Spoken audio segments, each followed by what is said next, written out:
hello everybody. Welcome back to the weekly BLAB, Best Life and Beyonds. It's our little chat. It's our weekly talk down, podcasty kind of vibe that we like doing, and this is it. Unedited, by the way. Yeah. No edits. This is just raw, how it is. We're just going to chat about some stuff, and you guys are with us for the run. Yeah, you basically kind of have an idea of what we're going to talk about, and we'll share that with you momentarily. Yes. But what we could say and what we think could change at any second. You just never know what could happen on the weekly blab. We just blab, and we blab on, and kind of to billboard what we're going to talk about. The big subject is opening of Disneyland, some of the things that potentially we could expect. Yep. Some things that we think may happen for the better. Yeah, there's a lot of things that we actually read about. Yeah. I found a good Mice Chat article today. Yeah. So we'll talk a little bit about that. You know, that's going to be the main, the meat and potatoes of today. Yes, the core. And then we're going to talk about a little bit about what we're going to do next week without totally giving it away. Yeah.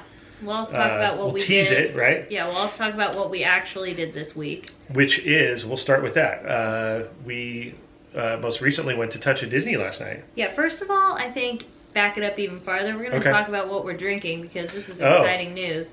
So, over at Blue Bottle this week, we found that Blue you Bottle can Malibu. get... Yeah, well, Blue Bottle in general, they're selling them. So if you have a location near you, you can get it. It's a concentrate for the New Orleans style iced coffee, and it's, I want to say it's maybe a 1 liter bottle, and it's the actual concentrate, and you put it in with some ice, and then you can top it with half and half almond milk, oat milk, whatever you want, and then I put a little bit of coconut whipped cream on top, which obviously is... Oh, that's what you were doing in there. I heard the little... down. Yeah, so that's melted down. I just have half and half. Yeah. That's what I drink. But you're also not counting your calories as much as I am, so... True, but I'm being conscious within my own realm. I think you don't... I think you don't realize how bad half and half is, do you? I realize how good it is, not right, how bad it is. There it is. But that's why I said, therefore what I said is, I'm watching my calories. You, sir, are not. So, that's what we did that's the first thing. That's actually a major important thing that you need to know about this week, you know, because this drink is delicious. Because we've been drinking it all week. Well, you have. This is my first one today. I just didn't think you'd like it because it's sweetened a little bit with chicory. I think it's called chicory. Chicory. Chicory. Is it chicory? I'm glad I got into it because you almost drank the whole bottle, and I finally got in on the last little bit of it because you've been drinking it every day. Yep. And this is my second glass today, so I'm going to be like this. I'm going to be like legitimately... That's what my mom does. When she'll have a sip of coffee like after 12 o'clock in the afternoon, and she will be up all night, and she always goes, I was like this at about 3 in the morning. Yeah, it's crazy. Like... It's so funny. But I'm exhausted. We've also been like, you know, cleaning, organizing. So a lot of spring cleaning happening. As you know, we moved from one Orange County location to another. Yes. And so we basically threw stuff into our new place and then left to Orlando for a month. And that was it. So we came back. We had to do like tons of spring cleaning, tons of organizing, just everything in Malibu, doing it here. So bought some cabinetry and some drawers that, you know, you have to put those together. Yeah. And oh my gosh, they're like little puzzles. Dylan helped us. Dylan helped. I know Victor loves doing that. He likes the process of it. You know, I don't mind it. It's just, you just have to be kind of down for it, and you got to separate all the hardware, and I thought we did pretty good. Yeah. And so between that and organizing, it's grocery shopping and regular crazy. Shopping and just so much going on. And major spring cleaning in Malibu too. Yeah, we have to. So I think we touched on this on last What's Happening Wednesday, but like, because that place is right on the water, you get like damp, mold, mildew. Yeah. I mean, honestly, you can turn around and you can have just a full house like smelling like mildew. So we have to take It's like living on a boat, basically. Yeah, we have to take like a special cleaner with a brush and scrub every baseboard, every wall, clean out every closet. Yeah. We have to do, you know, all that stuff. So we figured while we're doing that, since we haven't like actually since before quarantine got rid of stuff, and I did pretty good. You had a lot of stuff. But I did pretty good, right? Yes, you did. You did. Because I'm one of those people that he likes to hold on to things. Katie likes to call me a hoarder, but like, it's true in a sense. I'm just like this. It's true in a sense of a slight sense of the term. I'm more of a collector, and like everything I have is really cool and either has a story or a purpose or a function. I'm not one of those hoarders who like hoards like plastic bags or you're not stuff. Like that. It's just that I've collected a lot of cool things in my travels and in my exploits because I do a lot of different things. So, and I have a lot of sports that I am involved in, whether it's surfing or golf or snowboarding, so I have a lot of gear and things. No room to store any of it. So, needless to say, I thought I did pretty good. You did. In getting rid of stuff. Yeah. There's still more to get rid of, but it's, you know, it was a start. I had to kind of.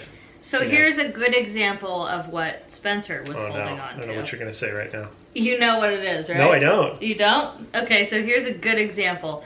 There was a, what's it called? A scanner? Scanner? No. What's it called again? Yeah. Scanner, a photo scanner. Yeah. From like 1992, right? So well, I don't know if it's 92, but. Okay, it's about the size from my shoulder to more like 2000 or something like that, but still. I disagree, but. Well, it was an Epson professional full page 8.5 by 11 scanner, like for like desktop publishing. Like I had a full blown Apple desktop publishing what was it computer. Called? Just out of curiosity, I'm curious. What kind of? Well, the scanner was an Epson. I had a black and white laser printer, which back then were like $800-900, giant laser printer, and I had a like a Power Mac. I forget what it was called. A lot of big, bulky electronic. I mean, it was when everything was items. big, and there wasn't even like flat screens had just come in, so I had kind of a big giant. So like monitor. this is what I was going to point out to you is that they exist. Yeah, I know. For a fraction of the size, like literally this big compared to. But you know what it is? It's like when things. Here's the deal, like. It was still functioning, so it's hard. No, of course, I get that. Especially for me, it seems like yesterday that I got that stuff, and it was very expensive at the time. Right. And I had to borrow money to get it and everything, and so that's what's hard to part with is, especially when you get older like me. I wouldn't know. That's why I'm explaining to you, is that value of things is very important, and when you buy something, it's like. You want to buy it for life so that you don't have to rebuy it. So, and I know with computer stuff and everything, that's kind of something that you can't think in those terms because the minute you buy something computer-wise, it's already outdated like a week later. It feels like that, So that's all. I was getting over that stuff. And, you know, I saved the hard drive because I have stuff on that hard drive that I want to get off that hard drive, which... Understandable. That's a whole nother we issue. have to figure that out. But anyways, I think the part that I'm teasing him about is because it's like I said, we had to come down to a choice of I'm like, okay, do you want this giant? Yes, it still works, or you can have a place to put, you know, your snowboard boots that you'll actually use, and that it makes more logical sense. It literally came down to space of like. You don't have the space unless you want to sleep with your computer. Right. Like, do you want it in your bed? That's what I'm saying. Like, I was like, there's just no other, like, room, you know? So... It came down to that. Well, and, plus we have, you know, family members there all the time, so that was another big factor of, like... It can't be my storage area anymore. No, it cannot. So, and I have a storage space on top of that. Right, that you don't even go to. But I have some rad stuff in there. Right, he is not My entire Star Wars collection is there, as How long has it been since you went to that storage spot? It's been a while. How long? I don't know. It's been a while. Don't worry about it. It's been a bit. So... Anyways, next subject. So moving on. So we had to do a lot of that, and that was... It's probably wearing you guys out even just listening to this, so I apologize. But anyways, the reality. It's the reality, and... So then in Orange County, we had to, like I said, we had to, you know, build the dresser, we had to... Just organize clothes, you name it. It's been crazy. Excuse me. In between that, we ran to Beverly Hills with Dylan that one day, which was really fun. I hope you guys saw that vlog where we went to Sprinkles. That was the main goal of why we went there, because, you know, the Sprinkles crew, aka Dylan, Katie, without Michael, he's part of the Sprinkles crew. He's with his family that day. I'm ancillary to the process. I film the Sprinkles crew. I cover what they do. I mean, you're you're in there sometimes. I'm honorary Sprinkles crew. I just don't eat a lot of that stuff. So I mean, neither do I. No, I've sat and watched these guys eat an entire box of them, and just I just sit idly by. But because see, where everybody has their guilty pleasure. Spencer's is cheese. Yes, it is. Yes. Like he'll raise his cholesterol that way. Right. Whereas we'll just have sugar. That's true. So, you know, it's but that was fun because it turned into like a full day. It wasn't just Sprinkles. Like we thought, hey, let's get lunch first, which is very logical. And we just cruised around. I think we were on Beverly Drive is where we ended up, right near Rodeo, and we found the Beverly Hills Farm, which was great. We just kind of stumbled in there, and we got a table, and we had some great food there, and you can watch that video, or if maybe you have. Yeah, it was totally not planned either. And then we made our way to Sprinkles, and then an art gallery, and just cruising down the streets. Yeah, the art gallery was totally accidental. Yeah.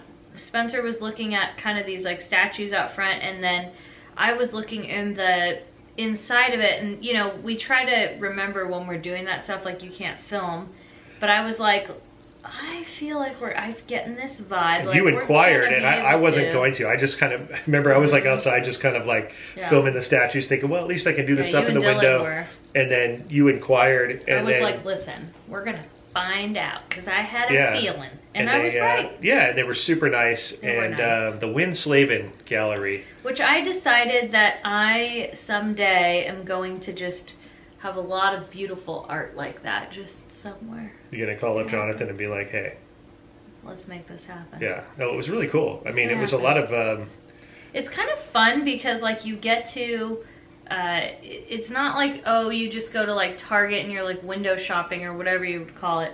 It was almost like, you know how you pay admission for a museum or something? Like, it almost felt like it was like, whoa, we just like stumbled upon like a museum or something. Well, yeah, because Jonathan, the guy that we were that was touring us around the gallery, was telling us all about all the art and the artists and what the idea was, and how it was made. Felt like we were in Guardians of the Galaxy. Yeah, and it's one thing to just stare at art, but it was cool to actually hear and learn about the artist and the motivation and where they're from and all. It was very cool. So it was awesome. That was fun. It turned out to be a fun day. And then yesterday was Touch of Disney. That was a lot of fun. Which was...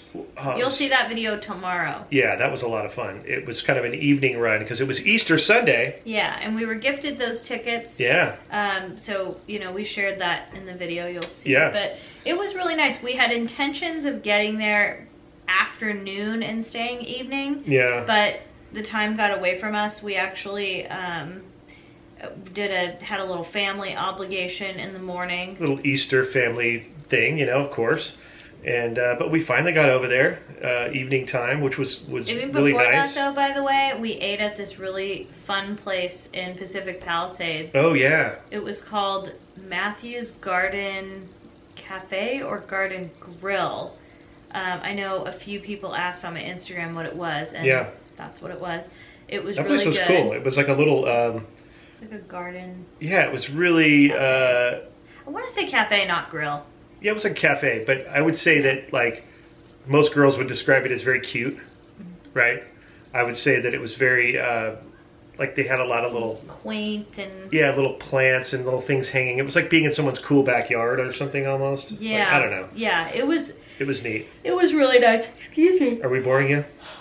How's that every time? No, I mean, I am very tired. It's been just quite the past couple of weeks. Well, then we got to up this conversation. Okay. Well... So... anyways, that's not going to help, but yeah, it was nice. So nice. Then we got to Touch of Disney. It was a blast. Unfortunately, we didn't get there until about 4:45, maybe. I would say five. Would just say 5 o'clock, and and then the event ends at 8. So like 8 sharp. But at the same time, I think 3 hours is good if it's not your first time. If you're going to go multiple times, I think 3 hours is not bad, especially. I would have enjoyed one more hour. I'll be perfectly honest with you. Night. Yeah, if it would have went till 9. Because I remember at one point you said to me, "Okay, we have an hour left," and I was like, "Wait, what?" I'm like, "I'm just getting into this this groove." You know, by the time we had gotten to over there by Bayside and Pixar Pier and Garden Grill area, I was like, "Oh yeah, this is cool." Like I actually could have used like 2 more hours because I'd like to saunter and chill. I do too, but for some reason I was doing okay. I don't know why. It felt good for me. Like the 3 hours worked for me. Yeah. But I think also, I don't know why it did for me. I think I was up pretty early. So I think maybe that's why. I think I was also just getting sleepy because I had woken up at like 5 or 6. So I think and we got to run into a lot of folks. That was, I think, the biggest highlight. Really fun to see people. There was a lot of folks from like Washington and Oregon and all over the place. And so I think that was cool. I think that's the thing that we wanted to kind of touch on and talk about the Disneyland reopening is because to preface this whole thing. When I woke up, it's gonna possibly, this camera might do an auto shut off again. So if it does that, we just clicked it back on. Yeah. Anywho, so I woke up and I was cruising the interwebs. Ah, the interwebs. Whilst you were building the thing that we've been trying to build. What's it called again? Dresser. The dresser drawers. Oh, Katie. Anyway, so Mice Chat released the little article thing. Yeah. And they did a flyover Disneyland like they had done during the closure. Now let me ask you, do they hire somebody or do they have no idea. Acquire the footage? I wonder how they reveal that information. I wonder if it's somebody who just says, "Hey, here it is," or I wonder how they come by that footage. I feel like Mice Chat's like the paparazzi of Disneyland or Disney. Yeah. But paparazzi, not in a bad way. No, but in a bad way. But I mean, they get the photos that you're like, how did you get that? Yeah, they somehow. I'm curious about that process of like how that gets.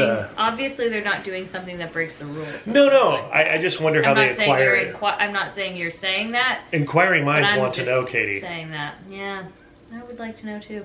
Anyway, so the topic is obviously pretty hot because if you think about it, Disneyland's going to open in 20 days or less. I think about 20-something days. Yeah. I don't even know what day it is right now. As far as it's the 5th, right?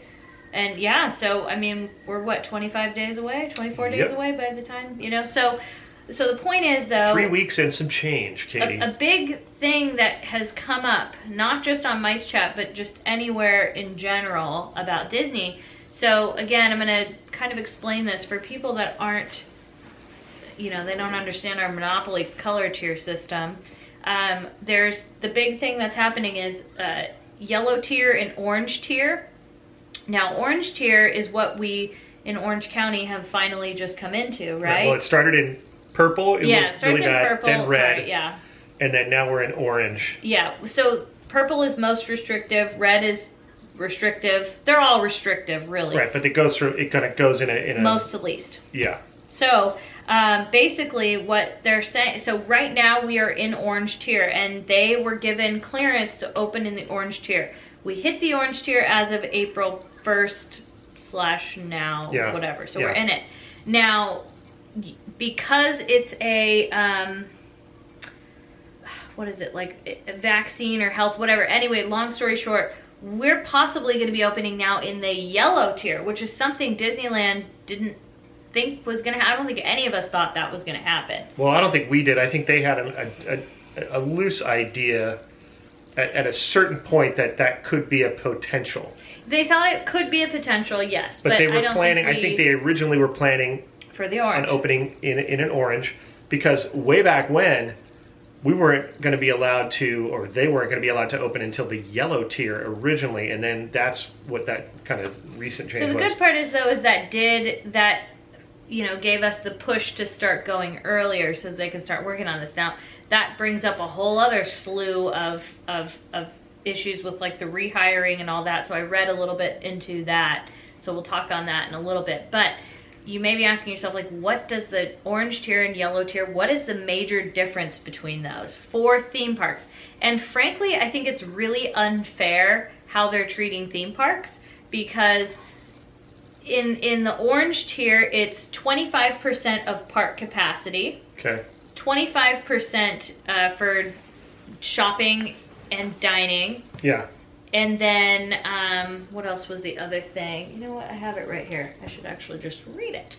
And then, let's see here. Okay, here we go. That still had the ride 15-minute thing, right? Yes. So they're saying the rides would be, they have to be 15 minutes or less, which, okay. Which most of them are, with the exception of like maybe Rise. Rise of the Resistance, Pirates, Small World. Now let me ask you though, now Rise...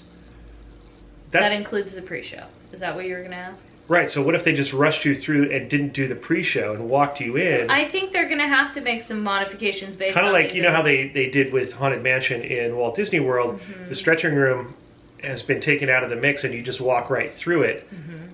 I think it would be that same type of thing because Rise, by the time you get into the ride vehicle, that's less than 15 minutes. Yeah. Oh, here's the other difference. Okay, so 25% park capacity in the orange tier, 35% capacity in the yellow tier, 25% for indoor ride capacity. It's also the same in the yellow tier, which is pretty kind of dumb in my opinion. Now let me ask you, just pausing for a second, did they add another color? Because I heard rumor that they were going to add another color below yellow. No, they haven't done no it other yet. Color yet. Okay. Not yet. Because after yellow, right? 25% capacity in the orange tier, 25% capacity, so nothing changed from that. Only park capacity so far. Now the other change is 25% restaurant capacity versus 50% restaurant capacity. Now I think that's okay. Here's why I think this is kind of dumb, and I'm going to say that because you're saying, so in the orange tier and the yellow tier is both 25% indoor ride capacity. Now, if you were to ask me what is more dangerous or more... Well, we've said this the entire time. Right. Eating with your mask off or being on a ride for 15 minutes with a mask on or less with a mask on. Why is that capacity... That makes absolutely no sense to me. Like, it makes no sense to me. I think what it comes down to, and this is just my guess, okay? And before, hold that. Yeah. Because I want to stay on this. In all tiers, so it doesn't matter what tier we're in-state visitors only, indoor rides no more than 15 minutes in length, no indoor shows, and all queuing must be outdoors. So first of all, the whole indoor show thing, that makes no sense because we're allowed to have concerts now in the orange tier. Right. In Orange so County. why You are can theme have parks... indoor concerts, you can go to museums, you can stay in a museum for for all this time. Right, so why are theme parks being Why are they being treated like that? So sorry, no, back to what you were saying. It kind of goes with that too, is what I'm saying is I think the thing with the rides is... And it doesn't make sense, but I think there are some who believe that a theme park ride is so far from being essential, whereas eating is essential to human existence, right? So I think they're demeaning the fact that a ride, it's like, oh, like, you don't need to go on a ride, like, please. Like, that's childish, and we're in a pandemic. Well... What's the difference between eating a, s'mores churro? That's a bit childish too, in its form if you're talking about it. And I'm not demeaning any of these things because I love doing all these things, and I don't think it's childish at all. But I'm just kind of coming from a place of playing devil's advocate and saying like, this is how these people think is like, it's not time to ride a roller coaster or get on an attraction. Right, like, when it's been shown that can be just as much essential to your overall health. Again, we make mental health just not important because we can't see it. But it's also... And it's very unfortunate. I feel like they're discriminating against theme and things that are of the... kind of the make-believe and the fun. But we're also doing things without actual scientific data. Right. That's another thing that's really hard to look at is they're just kind of taking a stab in the dark and going, this looks like that'll work out. When the reality is we're being vaccinated so many a day. Yeah. Long story short, I think it's kind of ridiculous, but hey, we gotta do what it is. Second thing that's really we've heard so much about, and I completely get it, is the no out-of-state visitors. But to you guys, what I say to you is don't worry about it, because it's going to be, I'm going to say this in the nicest way possible, but it's going to be kind of crazy at first. It's going to be it's not the experience. Like, let the locals get the hairs out. And you know what? Actually, now that I think about it, when I was reading that Mice Chat article, they said the same thing. And I completely agree with them in that sentiment. Like, you know what? Just hang on. I think that'll get kind of fixed and updated sooner than you think. So I wouldn't get too upset about that if I were an out-of-state person, because again, like, let the locals figure out the kinks. Let us work out the hairballs. Right. But in terms of, let me play the other side of it and say, like, if you are out of state and you're a big fan of Disneyland and you crave it as much as we do, you're no different. You shouldn't be treated differently, and I feel like I agree. I feel like it's a little unfair because. But I guess what my point is I think it's not going to be that long. Like, I think it's going to be like a month at best. I agree. So that's why I'm saying, like, it's a month. Like, let all the kinks get figured out. Because here's where I'm going with the kinks. So they're calling back cast members. There's a lot that aren't coming back. They're having trouble, you know, with that from what I read on a few discussions. And then a couple of cast member friends that I've been talking to said that the callback process has been difficult to find people to actually work and you know, do that stuff. People are changing at the last second, and then it's taking longer to rehire. They're calling in sick at the last second, or calling in, or just not showing coming up in. Like, shift they or whatever. accept it. Yeah. They also go by a seniority list, and so, you know, excuse me, with those things. So I think that's why I said staffing has become a little bit of an issue. If you've gone to Touch of Disney, you've seen how the mobile app hasn't worked.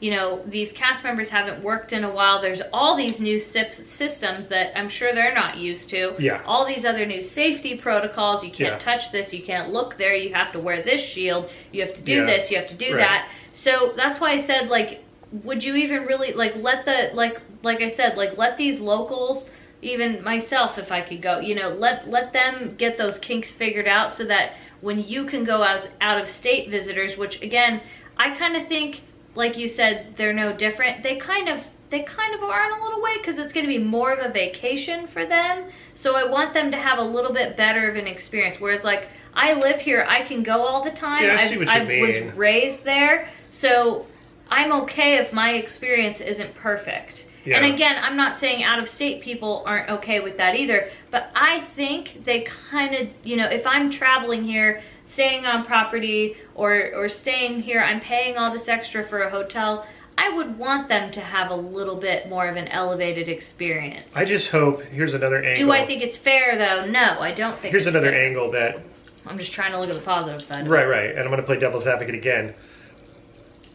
The city of Anaheim. Yeah. And all of the hotels in the hotel district and the resort district, they need these folks to be coming from out of state and fill their hotels and the restaurants and all that stuff. So part of me feels for them also, as well as the people that can't come. So true. We meet so many people, like we did at Touch of Disney, from out of state, from Washington, Oregon. They've been we've been meeting people from out of state going to downtown Disney this entire time that it's been open, just to get a taste of the magic.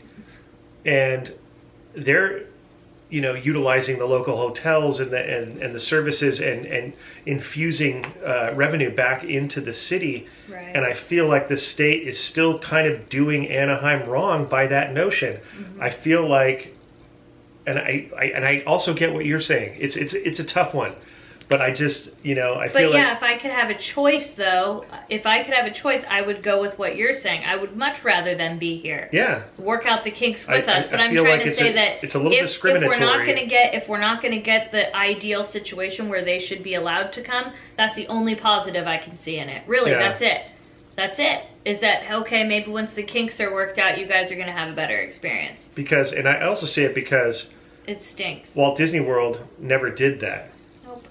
And I know that they have a bigger capacity for some of their, because they have so many parks, and they have so much infrastructure as far as hotels and things like that. Give us a chance. Yeah, and I just think that I honestly believe that some of these rules have been made to just counter what Florida did. Like, we're not going to do what they did because we're different and we're going to do what we do, as opposed to thinking about it and doing it for the right reason, just doing it to be different than what they did because of maybe they have a different view on it from a state standpoint. Like this state, we're not going to copy what they did because we're more responsible, and trying to reflect that with just that notion, when it's like that really, to me, doesn't have a lot to do with responsibility. It just has a lot to do with face value of what you're trying to do. Anyways. But I do think Disney is doing the best they can. So here's the other topic that I brought up is, what's the difference? Why are we allowed to have indoor concerts now at reduced capacity? So Disneyland's going to be at reduced capacity. They make you, when you're doing outdoor queuing, you're gathering, right? But you're probably standing on a dot doing whatever. You're going to have to queue at some point. You can't just, even if you do a mobile order, you have to stand in some sort of queue to go pick up your food. That's just how it's going to go. Because multiple people are going to have their food ready. Now, what we've seen, though, is that they kind of do floor markers. You stand on the floor marker, Bob's your uncle. Well, why can't we stand on markers and watch a Phantasmic show or something like that? You know what I mean? Like, if the park's already going to be at reduced capacity. So a lot of people challenged that and told me, well, I don't think that's that I think they could. It's just that, that's Disney that's not doing it. So I'm just curious, like, why they wouldn't. Oh, but if that's I don't know. Their choice. Again, we don't know if that's on a state level. I don't know if that's on I don't know what that level is. It might be a budget thing. It might be. I mean, you think about it. This park's been closed for a year. That's a good point. It could be the type of thing where they have to make so many accommodations, and these accommodations cost money. Oh yeah. Let's be fair. Yeah. I mean, even to the level of just these stickers and things. The amount of like, somebody has to art direct that, design that. It has to be manufactured. Thousands of these markers. Yeah, there's a lot they have to do. There has to be a lot more thought and time put into how that's going to be laid out. So that's hours of people sitting in meetings discussing how we're going to do this. Also, the follow-up question to that is, why can't we have a tram? Like, again, I like the walk. I need the walk. Yeah, put some plexiglass in between the rows. But what's the difference between that short tram ride? A tram ride is less, is like... It's not even... It's like what, 4 minutes? 5 minutes, maybe? Not even. But my question is, so does anybody have the answer to that? Like, do you know why a tram that can easily be sanitized in between, probably easier than most actual attractions, and all that, yeah. What's the difference there? I'm just curious, like, what is it? Or was that just a touch of Disney thing? Because... Or is it that they don't have room to queue everybody up? Because you know how the tram queues are, like, jam-packed, right? It could be that But again, issue. it's reduced capacity. So you really can't... Again, when you think of all this stuff, you're going to have a reduced capacity. Yeah. So what is it? I'm just curious. Does anybody know the answer to that? Because that's one that boggles my mind still, of all things. For some odd reason, I'm just like... It also... A tram thing. It also could be... It could be costing more money to operate and run? Yes, because the amount of people that you're trying to move in there, that you're having to, like, space them out, right? Because you can only allow... You know the tram area where the security is? Yeah. That area is only so big, so you can only allow a certain amount of people in there based on whatever the restrictions are. Then where do you put those other people who are waiting outside there? And then where do those other people go beyond that? See, I think the space isn't the issue. Now that I think about it, maybe it might be that there's just not enough people to justify it. And define no, not like that. I also think money-wise, do you get what I'm saying? Like, because you would have, there's certain cast members that do the tram. Well, you have to have people monitoring these situations. I'm just saying, like, are you going to pay but you've also tram drivers, tram operators, right? And then the fuel cost of the trams. Yeah, that's what I'm saying. It's on a financial level. It's also, that's all I can think. We also have to think about the fire department. Pretty much is in charge of a lot of logistical capacity areas of things. And so when you're talking about state restrictions for the pandemic, and you're talking about the fire department as well, like putting these people in spaces, like you don't have enough room, because then the fire department's going to say, you can't put people over there. And they're like, yeah, but we have nowhere else to put them because the state wants us to spread them out. So it's a couple of different maybe factions. I don't know. Me just guessing. The fire department does the capacity. No, I know, but I think that they, you know, as far as like if you, like I was saying about if you're putting people inside the area in between security and the tram and you only have so much room, then outside security you only have so much room to space people out. Then you want to put people, where are you going to put them aside from that? Are they going to start lining up inside Mickey and Friends in the parking lot? And that becomes a safety issue. But if you're doing 35% capacity, that there's more than enough room. I don't know. I get it. I'm just trying to like. I'm telling you, this is something that we could sit and think on. We don't know though. That's the whole thing. Is we don't know. We're not the ones involved in these conversations. And speaking of things we don't know, we don't even know when tickets are going on sale or memberships, and we're 25 days out. I want to say tomorrow. My guess last week was tomorrow, Tuesday. Tuesday? Okay. Yeah, I was saying, you know, if not Tuesday, but sometime this week. I have a feeling because they got to make it happen because the time's a clicking. I mean, what if they're waiting on purpose though? Well, they might be waiting to see if we're going to hit yellow tier. That's kind of what it's an ever-changing situation. It's a fluid situation, Katie. It could happen. And it doesn't smell like pirate water. No, it doesn't. But I wish it did. I wish it did. I'm just so excited to get back. I'm trying. You know what's funny, though? When we were walking in the Touch of Disney yesterday, I looked in to see if there was any ride vehicles like we saw the first time we went. Oh yeah, couldn't find any, right? Yeah, so on the route, which she's talking about, when you're walking the tram route, and there's the fence that you can see kind of a little bit through the tennis fence, as they call it, the green stuff, the scrimmy stuff. Behind all the attractions, they were storing some of the ride vehicles, whether they were working on them or whatever. You saw a couple Splash Mountain logs. We saw a Pirates of the Caribbean vehicle, right? Casey Jr. Casey Jr. was back there, one of the trains, and. Well, so my point was with that they were gone. They were gone, but for some reason I let myself go because I've had this clamp for the honestly since safety clamp. Yeah, since July, I would say, when we thought that Disneyland was going to reopen. I've had this like really tight grasp on my brain saying like, don't think about it. Don't let yourself go there. Like, you can be excited for Disneyland opening. You can be giddy, whatever. But I don't even want to imagine it because, listen, if I even go there just a little bit, I start getting choked up and start crying. And so I found myself, the clamp came undone a little bit when I didn't see those ride vehicles. I knew where Casey Jr. was when we saw it, and it wasn't there. And for, I'm going to say, at least like 1 to 2 minutes, my brain pictured Casey Jr. and just turning that little corner and seeing, you know, Cinderella's castle and like going up the hill and down the hill. I think I can. I thought I could. So I pictured that for that brief second and just started crying. And it's like, I can't let myself go there. I need to just, until I know that I'm like, so for instance, if we get tickets to go and we get a reservation, that's when I will lose my mind right there, because that's the beginning of it. That's it. So I think in that moment, I'm also gonna cry if we don't get tickets. Oh well, I'll cry for a different reason, but it's not because that. It won't be because that clamp is coming down. I know, but I won't allow myself to go there. I know you're in the same boat. Like, oh yeah, very protective. We put the lid on the can, and that was it. It's like, it doesn't matter. It's like, we'll talk about it till we're blue in the face. I'm gonna get excited, but nothing to how I will feel when I know it's real.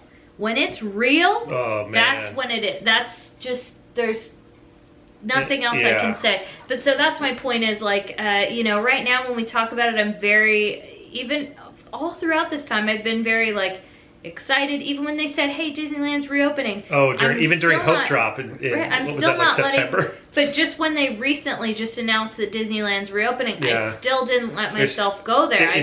You only go a certain length of it, and like I didn't get that excited. I'm still I'm very hesitant. You're just hesitant, and I'm protective of that part of my heart. I won't let myself go. I won't let myself go because. You know, there's also so much unknown. Like, even just seeing, is it going to be crazy? Seeing that footage of all the ride vehicles and stuff. Yeah, that I didn't even. That was like, I was excited, but I didn't go I still there. was protective and that's great, that's cool, awesome. Yeah. Like, that stuff has to be done, but like, and we talked to some cast members yesterday who even said that had walked through. Let me, they had been there when it was a ghost town, and there was like a couple of security people in there, and it was just depressing to be in there. And then cut to like last week, these cast members we talked to had walked through and said that they could see life back in the park because the rides were starting to go. There, like, and it was like, oh my gosh. And then they said all that's missing is you guys. Yeah, see, it was just like, I know. whoa. And I'm already, like, see, I can't talk about it. It'll hit you. So I think that's where we stand with all this, and that's the gist of it, right? Yeah. So you know, I think it's like I said, we're cautiously optimistic still. But I think the biggest thing is just the unknown. There's so much unknown and so many questions and things that don't make sense, and it's very hard for everybody to see from one paradigm. Like, it's so hard for us to all, you know, figure it out. So I don't know. So we're gonna see what happens, but we will keep you updated as usual. We will. Remember, this weekend-ish, I think it is, this week, we will be going on the first of one of our trips. Yeah, look forward to that. So look forward to that. It's going to be awesome. It is going to be fun. And then we have another one shortly after. And I think there's going to be an announcement this week, so you'll hear from us if that happens. Yes. But other than that, it's been a good weekly blab. Hope you guys enjoyed it. Yeah. Give us, like, I can't even say the word give. Give us a thumbs up if you enjoyed this weekly blab, and if there's anything that you guys want us to touch on in future blabs, maybe, I don't know. Yeah. Give us some constructive criticism. We always enjoy it. We respect your opinions. And I think that's going to wrap it up. Yep. Again, if you enjoyed this, let us know by giving it a thumbs up, and please subscribe to our channel. And we'll see you next time. That's right. Hit the notification bell too, because a lot is happening right now. I'm just going to keep waving. Katie's just going to wave. Notification is important because things could happen. Like I predict tomorrow. I think so. You may hear from us again. But anyways, we will see you guys next time on the next weekly blab, and then for other videos here on Best Life and Beyond. Bye-bye, everybody. Bye.